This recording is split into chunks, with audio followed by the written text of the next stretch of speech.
Salam, selamat pagi Bapak Ibu, saudara-saudaraku yang kekasih di dalam Tuhan. Salam jumpa kembali dalam Rehat Renungan Harian Toraja pada hari ini Selasa 23 Juni 2020. Dan sebagaimana biasa saudara-saudara, saya selalu mengajak kita, mari kita luangkan waktu kita untuk mengambil waktu sejenak sebelum memulai aktivitas kita membawa diri kita kepada Tuhan dalam merenungkan sebagian kecil dari firman-Nya. Mari kita berdoa sebelum kita membaca dan merenungkan firman-Nya. Pagi ini Tuhan, dengan penuh sukacita kami senantiasa mensyukuri segala kebaikan-Mu.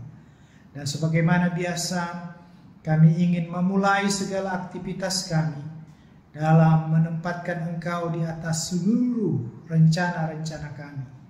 Dan biarlah Tuhan berkenan memberkati kami semua, sehingga apa yang senantiasa kami lakukan semua itu berkenan di hadirat-Mu. Berkati kami dan biarlah Roh Kudus-Mu bekerja dalam hati kami, sehingga firman yang akan kami baca dan renungkan ini sungguh-sungguh mengambil tempat di dalam hidup kami selama-lamanya. Terpujilah Engkau Tuhan, inilah doa kami. Dalam nama Tuhan Yesus kami sudah berdoa kepada-Mu. Amin. Saudara-saudaraku yang saya kasih di dalam Tuhan, bagian firman Tuhan pada pagi ini terambil dari kitab Mazmur 86 pada ayat yang ke-14 hingga ayatnya yang ke-17. Mazmur 86 ayat 14 sampai 17, demikian bunyi firman-Nya. Ya Allah, orang-orang yang angkuh telah bangkit menyerang aku. Dengan gerombolan orang-orang yang sombong ingin mencabut nyawaku dan tidak mempedulikan Engkau. Tetapi Engkau ya Tuhan, Allah penyayang dan pengasih, panjang sabar dan berlimpah kasih setia. Berpalinglah kepadaku dan kasihanilah aku. Berilah kekuatan-Mu kepada hamba-Mu dan selamatkanlah anak laki-laki hamba-Mu perempuan. Lakukanlah kepadaku suatu tanda kebaikan, supaya orang-orang yang membenci aku melihat dengan malu bahwa Engkau, ya Tuhan, telah menolong dan menghibur aku. Sampai demikian jauh pembacaan firman Tuhan Bapak Ibu. Yang berbahagia adalah kita semua yang mau membaca serta merenungkan firman-Nya di dalam hidup kita hari lepas hari. Terpujilah Kristus, haleluya, amin. Saudara-saudaraku, dari seluruh perikop pembacaan kita ini kita diarahkan oleh satu tema, dekat dengan Tuhan. Dekat dengan Tuhan.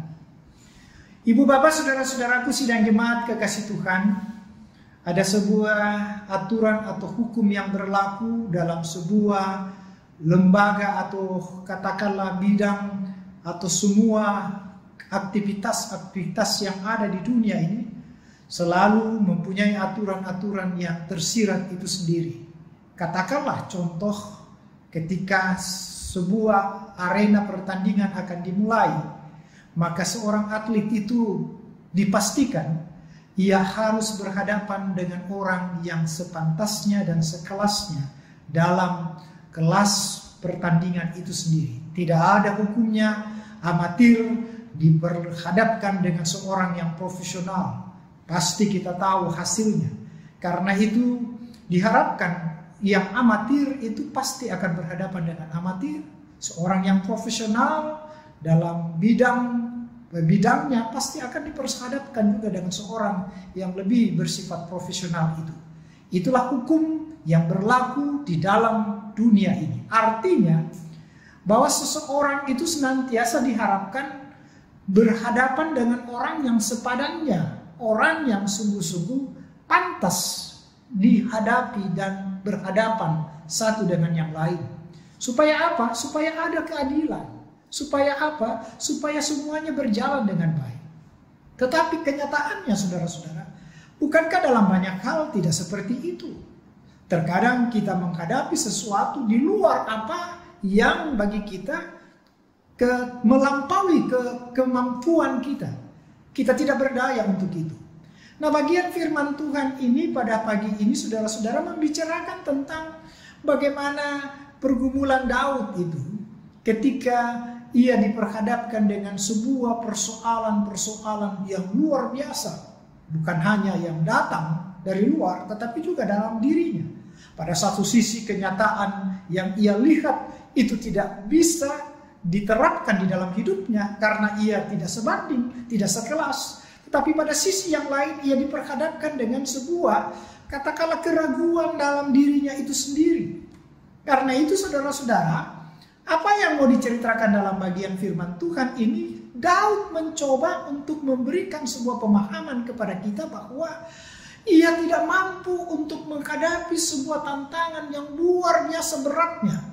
Musuh yang datang menyerang itu di luar kemampuannya, dari sisi kemanusiaannya ia menilai itu.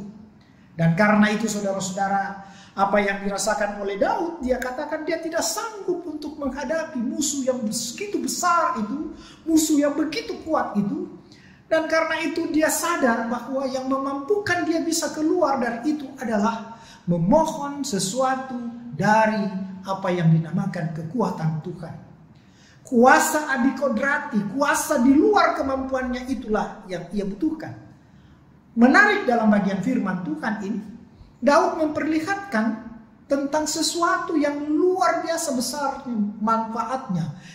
Luar biasa manfaat pengetahuan untuk kita. Bahwa ia memerlukan sebuah kekuatan di luar dari kekuatannya, itulah kekuatan Tuhan.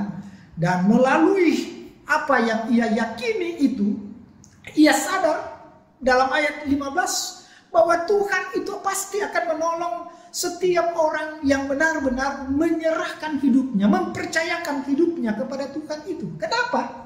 Karena bagi Daud dalam ayat 15 dia katakan, karena Tuhan itu penyayang, Tuhan itu pengasih, Tuhan itu panjang sabar, Tuhan itu berlimpah kasih setia bagi orang yang sungguh mempercayakan hidup dan meyakini kuasa kekuatan Allah di dalam hidupnya. Karena itu Daud sadar tidak ada kekuatan apapun yang bisa mengalahkan kekuatan Tuhan. Syaratnya bagi Daud itu adalah bahwa karena Allah lebih kuat dari semua kekuatan yang Allah, karena Allah mampu mengalahkan seluruh kekuatan musuh itu, maka syarat yang ia lakukan dan perlihatkan kepada kita adalah mendekatkan diri kepada Tuhan. Mencoba untuk senantiasa berelasi dengan Tuhan, mencoba untuk mengadakan pendekatan dengan Tuhan. Karena dengan cara itulah bagi Daud dia percaya bahwa pergumulannya itu bisa dilampaui, bisa dilalui oleh karena Tuhan itu mampu menolong dia dalam seluruh pergumulannya. Apalagi saudara-saudara, kalau kita tahu dalam menghadapi bukan saja pergumulan-pergumulan yang dapat kita lihat secara fisik, tetapi juga pergumulan-pergumulan lain. Bukankah pergumulan kita itu banyak, bukan hanya pergumulan yang bersifat persoalan ekonomi, persoalan keluarga, persoalan masa depan kita, tetapi dalam banyak hal pun pergumulan-pergumulan kita itu senantiasa silih berganti datang untuk membuat kita ini ditantang dalam menghadapi semuanya itu. Tapi apa yang bisa membuat kita keluar dari itu? Inilah pentingnya kata Daud mengandalkan Tuhan di dalam seluruh keberadaan kita. Saudara-saudaraku, seberat apapun masalah yang kita hadapi, saudara-saudaraku, syaratnya itu kata Daud, dekatkanlah dirimu karena Tuhan tahu benar apa yang saudara dan saya butuhkan. Kemenangan apa yang Tuhan telah persiapkan bagi saudara dan saya sudah ditahu oleh Tuhan. Bukan berarti saudara-saudara segala masalah itu tidak mampu kita atasi bersama dengan Tuhan. Tidak. Tuhan tahu apa yang saudara dan saya butuhkan. Tuhan tahu apa yang sebenarnya ia berikan kepada saudara. Bagi Tuhan tidak ada yang sulit untuk dia memberikan pertolongan kepada kita, memberkati kita. Yang ia inginkan saudara-saudara sebenarnya sejauh mana sebenarnya kita mempercayakan hidup kepadanya, setia kepadanya ketika kita diperhadapkan dengan begitu banyaknya masalah-masalah yang silih berganti datang itu. Karena itu saudara-saudaraku, Daud mengajak kita semua, mari kalau kita ingin mendapatkan sebuah pertolongan dari Tuhan, Seberat apapun persoalanmu, seberat apapun masalah kita, seberat apapun tantangan yang ada itu, Dia mengajak kepada kita, tetaplah berserah kepada Tuhan. Bagaimana supaya kita ini hidup dekat kepada Dia dan senantiasa menjadi kepujian bagi Dia. Apa kira-kira yang menjadi ukuran kedekatan saudara dengan saya? Kedekatan saudara dan Tuhan di dalam hidupmu. Saudara-saudara, cirinya adalah kita melakukan sebuah apa yang dinamakan ibadah itu bukan hanya formalistik. Seluruh kehidupan kita dikuasai oleh kepentingan kemuliaan Allah. Kita tidak mengesampingkan firman-Nya. Kita senantiasa menjaga kualitas keimanan kita, sehingga seluruh hidup kita ini bermuara kepada kemuliaan bagi Tuhan dalam penampakan kita kepada Tuhan dan juga kepada sesama kita. Karena itu saudara-saudara, teruslah dekatkan dirimu kepada Tuhan. Tuhan pasti menolongmu. Terpujilah Kristus, haleluya, amin. Saudara-saudaraku, mari saya mengajak kita mengangkat pujian hanya dekat Allah saja. Hanya dekat Allahku, rasa tenang hatiku, Kau sertai jalanku sepanjang hidupku. Hanya dekat padamu ada kekuatan baru. Kaulah perlindunganku, keselamatanku. Ku ingin selalu bersekutu denganmu, menikmati hadiratmu. Biarkan rohmu tinggal dalam hidupku, sungguh indah bersamamu selamanya. Mari kita satukan hati kita di dalam doa sepakat. Kita berdoa. Terima kasih Tuhan, pagi ini kami boleh pakai untuk memuliakan Engkau. Dan biarlah apa yang kami buat pada hari ini menyenangkan hati Tuhan. Dan karena itu kami mempercayakan seluruh langkah kami ke depan kiranya tetap dituntun oleh Tuhan. Karena kami percaya tanpa dekat kepadamu maka kami tidak akan mampu untuk mengatasi segala persoalan hidup kami. Tapi kami percaya dengan mendekatkan diri kepadamu, maka di sanalah kami memperoleh ketenangan hidup, pertolongan, bahkan berkat daripadamu. Berkatilah kami semua Tuhan, keluarga lepas keluarga, pribadi lepas pribadi. Dan biarlah hari-hari kami selalu menjadi kepujian bagi nama-Mu. Seluruh kehidupan kami, aktivitas kami hari ini Tuhan, kami tetap percayakan kepadamu. Karena itu kami butuh kekuatan, kesehatan daripadamu. Dan Tuhanlah yang selalu tetap memampukan kami menikmati segala yang terbaik daripadamu. Khususnya, elakkanlah kami dari semua hal-hal yang dapat mengganggu kondisi kesehatan kami.